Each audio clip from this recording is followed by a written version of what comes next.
веры посвящается нашим братьям и сестрам, судимым за проповедь Евангелия, прошедшим через нечеловеческие страдания в тюрьмах и лагерях, умиравшим от голода, болезни, непосильного труда, пыток властей атеистического режима, но в несломленной вере в Господа.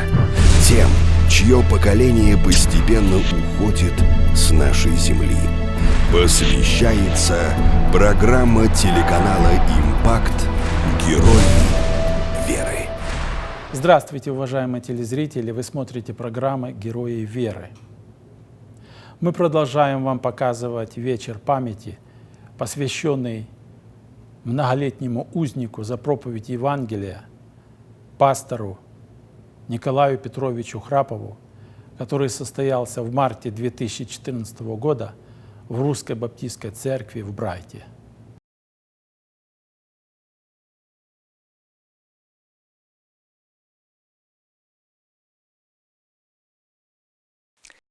«Вера предо мной открыла» не был написан Николаем Петровичем, но его семья часто пела его при посещениях и в домашних общениях. Сейчас хор исполнит его об этом.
Вашему вниманию представляется краткая биография Николая Петровича Храпова.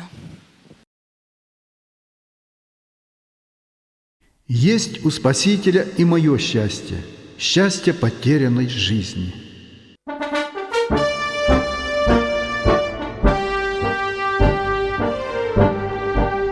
Не за разбой и не за злато мы перед вами предстоим. Сегодня здесь, как в дни Пилата, Христос Спаситель наш судим, святой пророк. «Ты дорог в очах моих, — говорит Господь». Момент, когда рождается человек, перед ним открывается вечность. Наша жизнь — это лишь мгновение в этой вечности, мгновение, дарованное нам Господом для того, чтобы прожить его полно, чтобы научиться делать выбор. Каждому человеку предоставлена уникальная возможность сделать мир хоть немного лучше. Николай Петрович Храпов — человек особенной судьбы интересной, целенаправленной, полностью посвященный Господу и Его святой воле. Такой судьбой прошли немногие, но они до последнего дыхания оставались верными Богу. Отец Николая Петровича, Петр Иванович, и его жена Степанида Ефимовна были одними из первых в России, кто принял Иисуса Христа как своего личного Спасителя. До того времени жили в неведении, как большинство православных людей. Петр Иванович горячо провозглашал истину людям, среди которых он жил. Вскоре он создал церковь, которую возглавил, был избран пресвитером. Первый арест не заставил долго ждать. В 1930 году Петр Иванович был осужден к 3 годам высылки и был лишен права вернуться на прежнее место жительства. Он обвинялся в том, что был организатором и руководителем церкви. Второй арест последовал в 1937. Постановлением Тройки ему был вынесен приговор – расстрел. Приговор приведен в исполнение 21 августа 1937 года. Петр Иванович был рожден в 1888 году, умер в 1937. Пример отца в верности Господу глубоко запал в сердце сына Николая, которому в то время было 23 года. Память об отце Николай Петрович свято пронес через всю свою жизнь. С самого раннего детства в жизни маленького Коли принимала большое участие бабушка Катерина. Богобоязненность и трудолюбие бабушки помогли сформироваться Николаю в серьезного юношу. Уже в 15 лет он вынужден был оставить дом и отправиться на поиски средств существования. Самостоятельная жизнь с головой захлестнула его. Находясь далеко от родных и близких, позабыв о наставлениях отца, юноша погрузился в водоворот мирской суеты. Пройдя суровые уроки жизни, Николай уже к 20 годам работал на машиностроительном заводе и учился в университете на 3-м курсе. Но очи Господа были направлены на свое чадо. Бог послал ему чудесную встречу с христианами, пригласившими его в церковь. Первое служение произвело потрясающее впечатление и привело его к искреннему покаянию. Это был уже 1935 год. Перемены в нем не остались незамеченными. Огонь, который Бог зажег в груди, уже невозможно было потушить. Всенародное исповедание Бога своим личным Спасителем повлекло за собой первый арест. 10 февраля 1935 года он был арестован и осужден на 5 лет лишения свободы. После окончания этого срока оставлен на Крайнем Севере до особого распоряжения еще на 7 лет. Только спустя 10 лет после покаяния он смог подтвердить свое упование, принимая крещение в ледяных водах реки Детрины, приток Колымы. Заочно, через брата Николая Александровича Короткова, отбывающего срок за верность Господу, там же, на Колыме, Николай знакомится с девушкой-христианкой Лизой Чекашкиной. Так, 3 марта 1946 года в городе Ташкенте состоялось бракосочетание между Николаем Петровичем Храповым и Елизаветой Андреевной Чекашкиной. И снова север, только теперь уже вдвоем с верной подругой. Быстро пролетел первый год их совместной жизни, к концу которого официально было объявлено об окончании срока. Возвращение в Ташкентскую церковь все ждали с нетерпением. Начались годы пробуждения. Богу нужны работники в его винограднике. Николай Петрович был рукоположен на благовестника. Снова арест. Николай Петрович осужден на долгих 25 лет лишения свободы. В Ангарске, в одном из лагерей, он встретился с писателем, который знакомит его с основами стихосложения и рифмы. Там же появляются его первые стихи, посвященные детям, жене, гонимой церкви, стихи о Божьей любви. По своей великой милости Господь сократил срок скитаний по Дальнему Востоку и Сибири.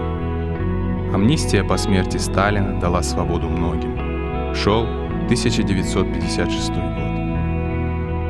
Бог использует верных ему учеников и посылает их на труд.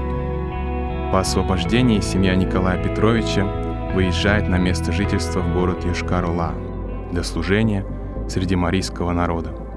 Спустя год они вернулись назад в Ташкент. По возвращении 18 марта 1961 года он вновь был арестован и приговорен к 7 годам лишения свободы по политической статье. Отбывал этот срок на территории Мордовии, станция Потьма. Вместе с ним в лагере было около 600 человек различных вероисповеданий и социального положения: врачи, профессора, ученые, поэты и писатели. После 3 лет заключения Николай Петрович был реабилитирован, и обвинение было снято. В своих пожеланиях к праздникам, дням рождения, годовщинам он выражал переживания своей души. К 25-летию, ко дню совместной жизни, Николай Петрович пишет: Лиза, поздравляю тебя с этим знаменательным юбилеем. Как немногие обладают этим счастьем. Подобно этой шхуне жизненная буря метала по волнам нашу с тобой семейную ладью. Да и поныне. Но берега уже видны, и горы, к которым возводим наши очи. 25 лет ни единой обоюдной измены, ни одного оскорбления, ни тени охлаждения любви. Здоровы, ничего не потеряно, много приобретено. Слава Господу! Целую тебя крепко, как 25 лет назад. Твой муж Николай. В период долгих разлук с семьей, женой и детьми свидания были редкими, поэтому он посылал слова ободрения, утешения и наставления в письмах. 4 мая 1971 год. Семья моя, детки и Лиза, мир вам! Благодарю Бога за спокойствие дневное и ночное, за уверенное ожидание грядущих милостей Божьих.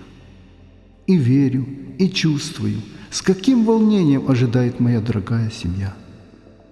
А больше всего хлопот – это, конечно, у тебя. Хвала тому, кто и шумливой семьей нас наделил, во встречах дал нам испытать волнующую сладость. Да посмотри, как скорби могут украшать нашу жизнь. Какой узорной каймой. Целую тебя, детей. Папа, муж. В 1964 году был избран пресвитером Ташкентской церкви на Куйлюке и одновременно руководителем Совета Среднеазиатского объединения. Но ровно через 2 года его вновь осуждают, уже в 4-й раз, к 5 годам лагерей строгого режима, которые он отбывал в городе Бухара. Изнурительная борьба не ослабляла, но закаляла его духовно, укрепляла в вере. Долгожданный майский день 1971 года, день радостной встречи с родными и друзьями после 5-летней разлуки. Последний срок в бухарской тюрьме был особо тягостным для Николая Петровича. С возрастом ему все труднее становилось переносить знойный климат Узбекистана, поэтому было решено переехать в город Ростов-на-Дону. Попытка найти свое место в жизни на свободе не увенчалась успехом. устроившись на работу, через полгода был уволен, и старания найти работу ни к чему не привели. Постоянные преследования органами КГБ вынудили его перейти на нелегальное положение, жить дома с семьей стало небезопасно. Сердце рвалось к родным, и Бог давал ему короткие встречи с любимыми женой и детьми. Началась новая волна скитаний из города в город, из дома в дом. Рискуя благополучием своих семей, братья и сестры открывали двери и сердца перед скитальцем. В городе Харцизске в семье Михаила Тимофеевича Шаптала, в Черчаке в семье Густава Бахман повторно создавалась книга «Счастье потерянной жизни», первые рукописи которой были изъяты в бухарской тюрьме. Мысль написать книгу вынашивалась еще с молодых лет.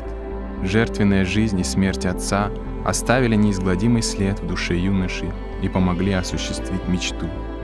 Книга «Счастье потерянной жизни» отображает волнующую и правдивую историю его жизни. Где подлинная любовь ко Христу, там крест.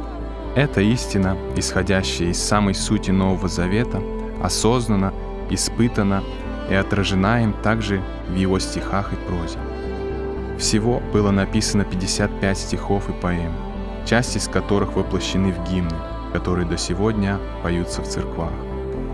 Много приходилось скитаться Николаю Петровичу по разным городам и селам России, Сибири, Казахстана, Узбекистана, одному или вместе со своей семьей, верной женой Елизаветой Андреевной и детьми, скрываясь от бесконечных преследований за веру.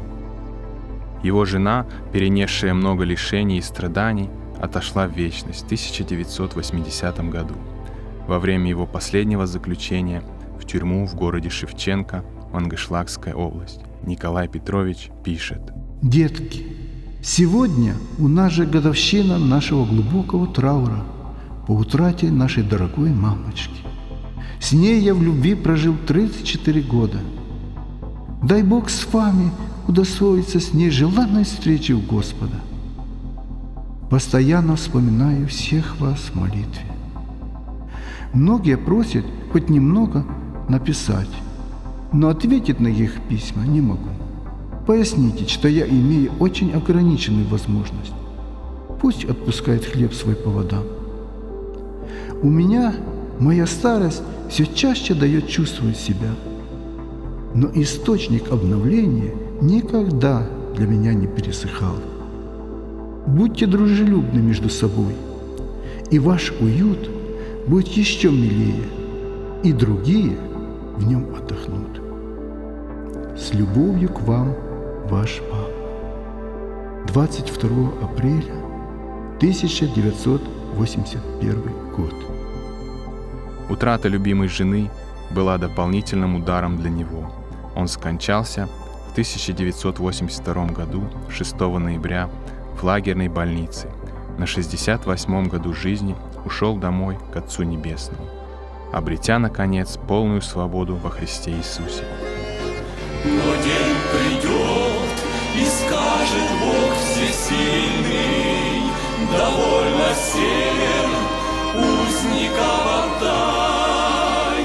Весна пришла, посев настал обильный, сынов моих на труд ты провожай. Падут оковы, цепи разорвутся, Христовы воины свободу. Проводить его в последний путь собрались многие верующие из разных городов. Бог показал, дорога в очах Господа смерть праведника.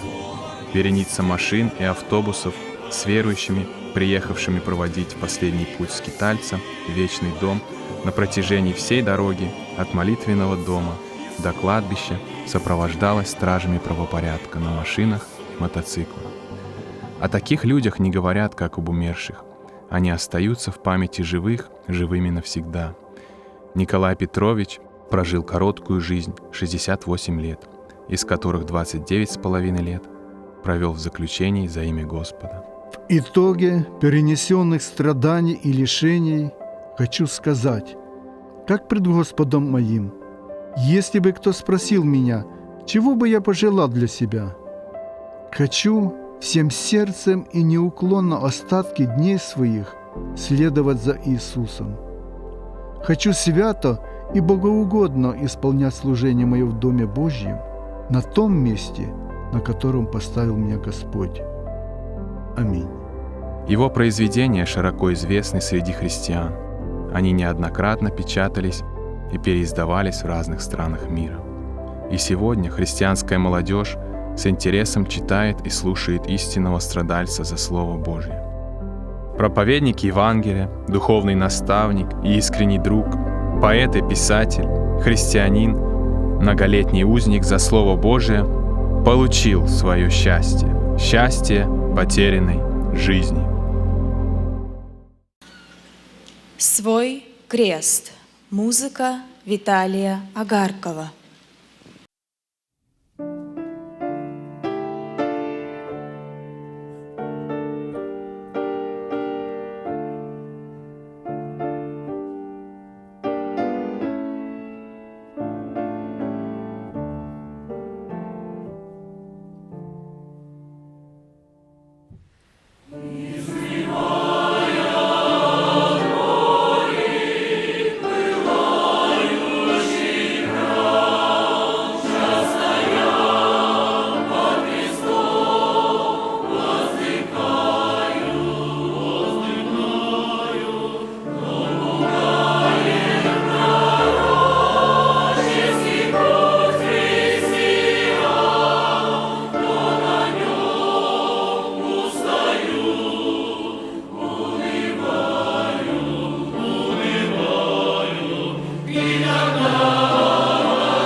Евгений Никифорович Пушков прочтет стих «Письмо матери». Позволите, еще я могу только прочитать вам поэму Николая Петровича Храпова, небольшую, на 3 минуты, если позволите. Есть верно? Если 3 минуты. Последний раз я с ним встретился в 1979 году. Мы с библейский курс с Москвы ехали, но там и учились. Он говорит: уделите мне день. И он весь день меня водил по родной Коломне, все показывал, как в книге «Счастье в потерянной жизни», где что происходило. А потом уже вечером темно, говорит: ну сейчас самое главное. Завел к сестре и вывел свою мать, глубокая старица, худая и высокая.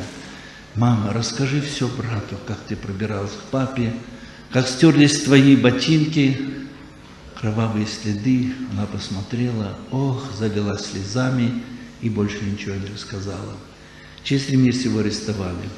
Я читаю поэму Николая Петровича Храпова «Матери» на 3 минуты. Можете засекать.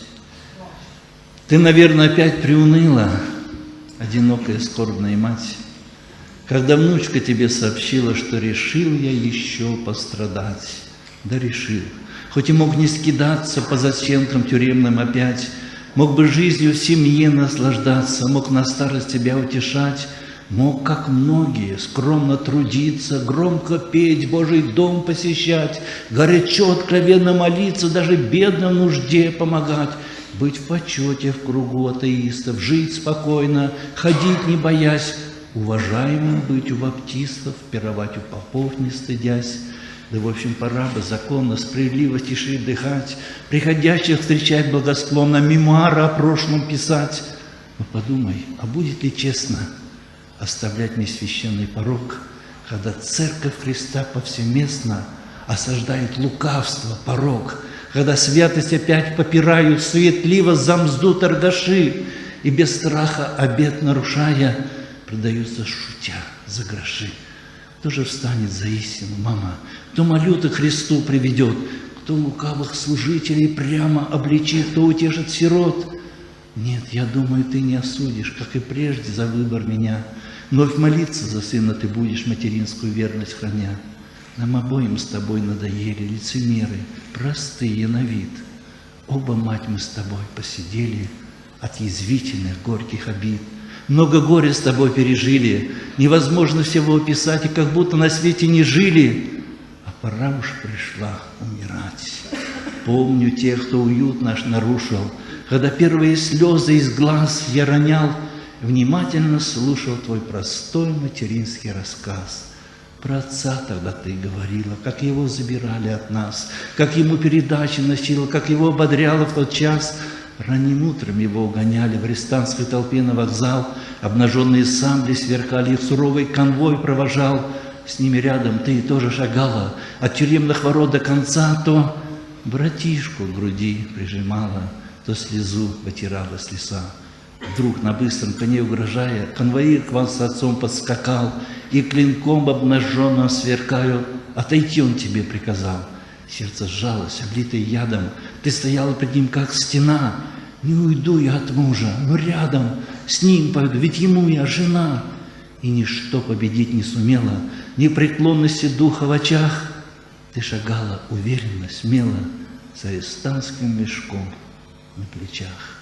Лишь неровная речь то и дело пробивалась у вас на ходу. За святое, великое дело вас обоих под саблей ведут. На вокзале с отцом распрощалась, поздно, помню, домой ты пришла, тяжело на постели пустилась, и со вздохом ты нас обняла. С тех пор нашей жизни суровой было много больших перемен, но венец христианский, терновый, оставался для нас без замен. За отцом по дороге тернистой вскоре сын твой пошел, и опять довелось тебе снова томиться у ворот с передачей стоять. Хоть тебя мне потом заменила дорогая подруга, жена, но, как видно, до самой могилы ты, как мать христианка, нужна. И теперь, как с отцом по дороге, рядом бодро, спокойно ты шла, будь со мной, хоть и быстрые ноги, беспощадная старость свела. За Христа пострадать не обидно, не обидно позор пережить, отрекаться от Бога постыдно, еще хуже предателем быть. Рано, мать, мы с тобой посидели, много слез вытирали с лица, но немного осталось до цели. Будь верна ты Христу до конца. Евреям 13:7. Поминайте наставников ваших, которые проповедовали вам Слово Божье, и, взирая на кончину их жизни, подражайте вере их.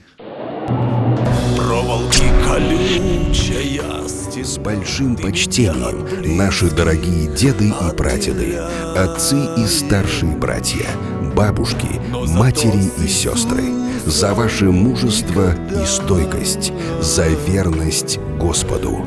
Вы наши герои.